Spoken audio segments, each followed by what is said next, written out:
A teenager watched his father die in a police shooting in Aurora last summer. Now the family of 37-year-old Rajon Belt-Stubblefield says they're prepared to sue the city if criminal charges aren't filed. They're sitting down with 9 News for the first time as they wait for answers. The police just shot my dad, man. No. That is my dad, bro. That is my dad. For 19-year-old Zion Murphy, the moments with his father were quiet, everyday things. The kind of moments you never realize you'll miss until they're gone. I just miss our conversations, when it's just me and him in the car talking or just listening to music and quality time, just being in each other's presence. The bond between a father and his firstborn son is forged in the everyday, the jokes and the lessons. He was like one of them dads that was, strict when I was at a certain age. Yeah. Was he the one taking your side or was he siding with mom? Siding with mom.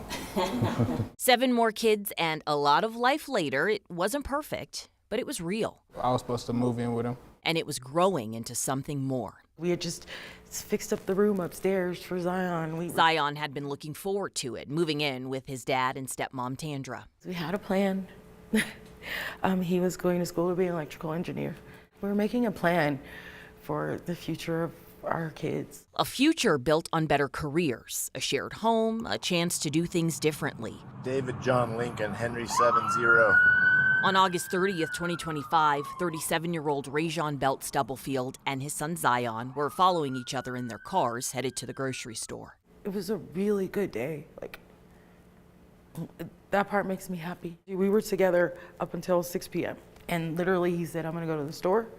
I said, I'm gonna start dinner. Tandra says her husband wasn't drinking in her presence. She assumed he started when he left the house. Stay in the car! Don't move! Aurora police pulled Rajon over for speeding and a suspected DUI at 6th Avenue and Sable Boulevard. He fled, rear-ended one car, collided with another, then got out. Get your hands up, dude! Don't shoot me. Rajon threw the handgun he was carrying into the grass, then squared up to the officer. His blood alcohol level was 3 times the legal limit. Zion was just feet away. Dad, chill. No. Get that. No, Dad, chill. Get that. Officer, chill. Zion's pleadings couldn't stop what came next. Get on the ground. Ready for Rajon was shot 3 times, once in the head. Kind of went blank mind that around a period of time.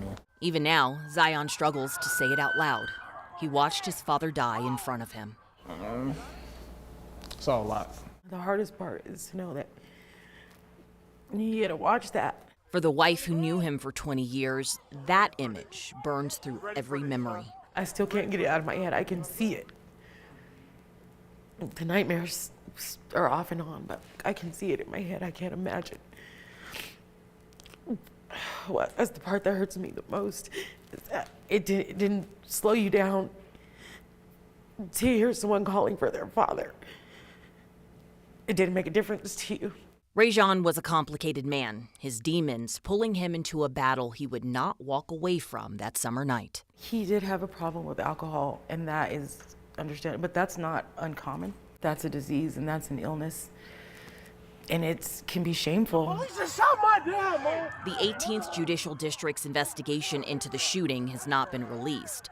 Rajon's family has filed notices of claim, signaling a potential wrongful death lawsuit. They don't hear a son screaming for his father.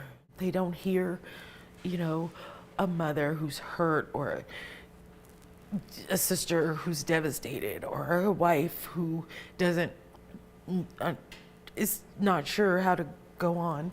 They hear, well, it's gonna cost us. I think that this is their language.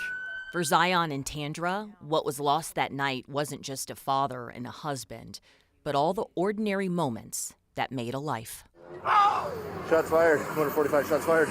The death penalty is only is when you kill someone. Well, not for, I was driving drunk, I didn't pull over right away, and you're not the one who gets to decide, except for so often you are the one who gets to decide.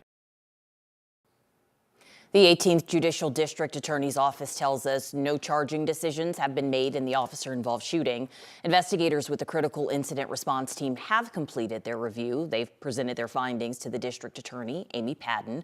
Prosecutors tell me they expect an update on the case within the next 60 or 90 days, even sooner. As for the family, they say they're waiting on the outcome of that investigation before they file their own suit.